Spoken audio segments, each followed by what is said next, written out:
Bonjour à tous, j'espère que vous allez bien. Aujourd'hui, j'ai envie de parler de la voie d'autosabotage. C'est un terme qui vous est peut-être familier. C'est une voix que nous avons tous à l'intérieur de nous, cette voix qui a tendance à nous polluer à l'intérieur. En tout cas, c'est comme ça qu'on peut la voir. On ne peut pas la supprimer et je pense que de lutter contre va simplement continuer à l'alimenter. C'est la voix en nous qui nous fait penser, par exemple, que l'on n'est pas assez comme ceci, pas à la hauteur, pas capable, etc. Cette voix d'autosabotage contient toutes les croyances liées à notre passé, notre éducation, nos valeurs, notre manière de voir le monde en fait. Elle peut être parfois très jugeante envers soi-même et peut-être nous freiner dans l'envie d'évoluer. C'est un peu notre petit arbitre à l'intérieur de nous qui nous dit non, va à gauche ou à droite quand notre cœur dit l'inverse. La voie d'autosabotage, elle est reliée beaucoup à des peurs également. Par exemple, la peur de l'échec. C'est d'ailleurs une thématique que j'explore dans le premier épisode de mon podcast. Et justement, cette voie d'autosabotage, elle va nous raconter toute une histoire pour nous empêcher de faire telle ou telle chose ou de nous empêcher de vivre parfois. Car à l'intérieur de nous, on a peut-être cette envie de vivre intensément notre vie, d'aller jusqu'au bout de nos projets, l'envie de créer, d'être inspiré. Mais la voie d'autosabotage, elle est là parfois pour nous rappeler attention, il y a danger, tu sors de ta zone de confort. Tu n'es plus toi-même, je ne te reconnais plus dans ce que tu es en train de proposer.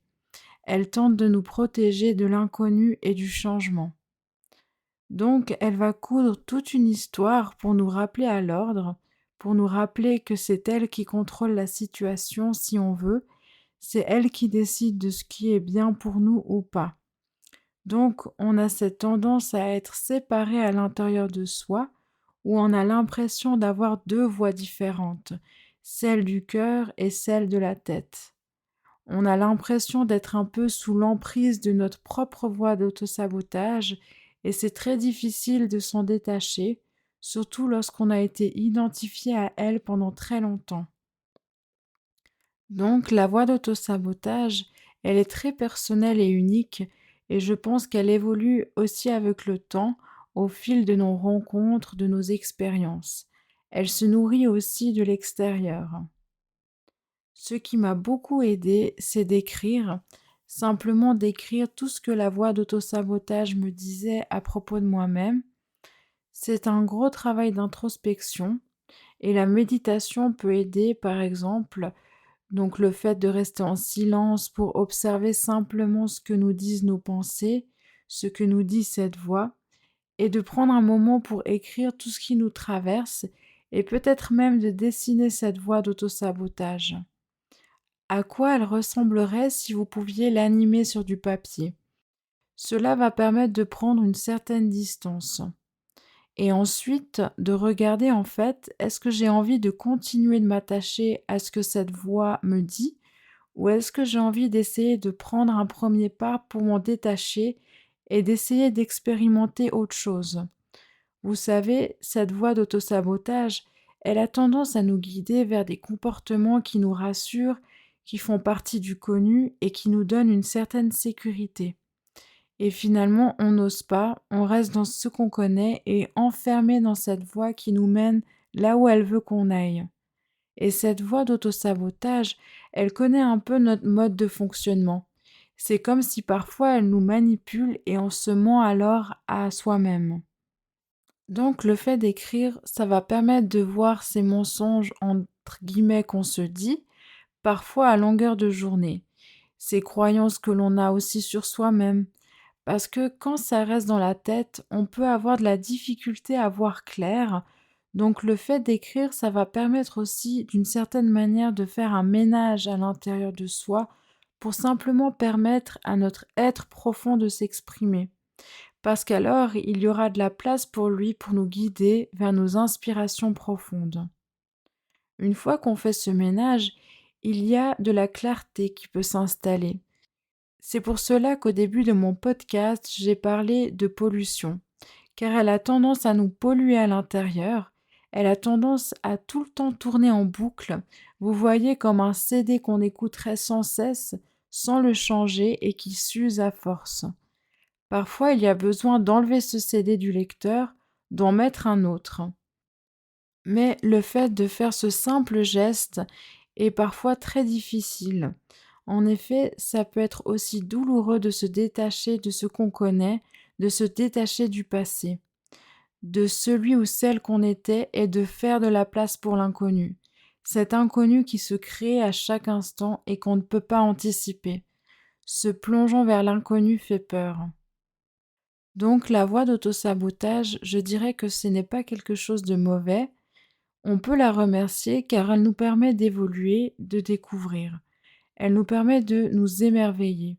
On va découvrir quelque chose de nouveau sur soi-même qu'on ne connaissait pas et c'est vraiment une porte d'entrée pour apprendre à nous connaître finalement. Je pense qu'il n'y a pas besoin de lutter contre soi-même pour s'aimer, mais plutôt à s'accueillir, à accueillir toutes les parts à l'intérieur de soi. Si cette voix est présente, c'est qu'il y a une raison et qu'elle est là aussi pour nous aider à nous aimer. C'est ce qui va permettre d'être un tremplin pour ressentir de la compassion vers soi-même, de la gratitude et de s'encourager à évoluer vers qui on a envie d'être tout en co-créant avec la vie. C'est plus facile de voir la voie d'autosabotage chez les autres plutôt que chez soi-même. L'autre va aussi être une sorte de miroir pour pouvoir prendre conscience de cette voie à l'intérieur de soi. Souvent, on va juger chez l'autre ce qu'on juge à l'intérieur de soi, par exemple. C'est en cela que les relations sont bénéfiques pour l'apprentissage, l'évolution de soi-même. Elles vont nous permettre de prendre conscience de notre terrain intérieur. Donc les personnes qui vont venir à nous vont nous refléter toutes les parts blessées qu'on a à l'intérieur de nous, toutes nos comparaisons, nos projections. Elles vont nous permettre de faire un travail de nettoyage. Et ce nettoyage va permettre un alignement avec la vie et l'univers pour nous permettre de nous ouvrir beaucoup plus au niveau du cœur quand on arrive à lâcher en nous toutes ces parts polluées par cette voie d'autosabotage. Ce que j'avais envie de dire, c'est qu'il n'y a pas à chercher ou à contrôler cette voix, mais simplement à la laisser émerger et à l'observer. Ensuite, de se désidentifier de cette voix et de changer notre regard intérieur. C'est là parfois le plus difficile, de changer ce regard car c'est nouveau. La voie d'autosabotage a tendance à vouloir rester victime si on veut, et finalement quand on change le regard, c'est de voir cette part qui se sent victime, rejetée et trahie par la vie, et d'avoir suffisamment de force pour aller au-delà de ça et d'aller chercher de nouvelles ressources en soi pour mettre en place de nouveaux comportements. C'est un travail difficile car il n'y a que nous qui pouvons le faire. Quand j'étais dans l'anorexie, cela a été extrêmement difficile de me libérer de cette voie. Je ne l'appelais pas la voie d'autosabotage, mais la voie de l'anorexie. Cela a été difficile car je m'identifiais à elle, je me sentais victime comme elle de la vie, sans possibilité de m'en sortir. Quand on se détache de ça et qu'on prend conscience qu'en nous on peut changer notre regard envers cette voie, c'est là qu'on doit chercher d'autres manières d'agir. Finalement, je dis chercher, mais en fait, en nous, on a déjà tout pour être naturellement qui on est. Il n'y a qu'à laisser, entre guillemets, faire les choses, et nous, on est là pour soutenir cette part en nous qui veut évoluer. C'est là aussi qu'il faudrait peut-être ne pas trop se comparer avec l'extérieur, avec les autres, à comment ils font les choses, car là on alimente cette voie d'autosabotage qui nous dirait ce n'est pas juste comme tu fais, ce n'est pas bien. Donc c'est plus se faire confiance et y aller petit à petit pour aller chercher à l'intérieur de nous ce qui a envie d'être libéré. En se détachant de cette voix qui se sent victime, on va retrouver notre pouvoir intérieur de création et d'évolution. Comme je l'ai dit avant, personne ne peut faire ce chemin à notre place, et c'est cela qui est douloureux, car on peut se sentir seul à l'intérieur même si on est accompagné et entouré. On peut se sentir seul à devoir traverser cette peur de lâcher prise. Mais finalement, c'est comme ça qu'on grandit, qu'on devient libre, qu'on devient créatif et inventif. Donc j'espère que cette thématique vous a intéressé. Je me suis vraiment laissée guider par ce qui me venait, qui semblait important, mais j'aurais pu parler encore des heures par rapport à ça. Et peut-être que je ferai d'autres épisodes à ce sujet. N'hésitez pas à venir m'écrire sur les réseaux sociaux si vous avez envie d'approfondir ce sujet. Je vous souhaite tout le meilleur pour la suite et à bientôt.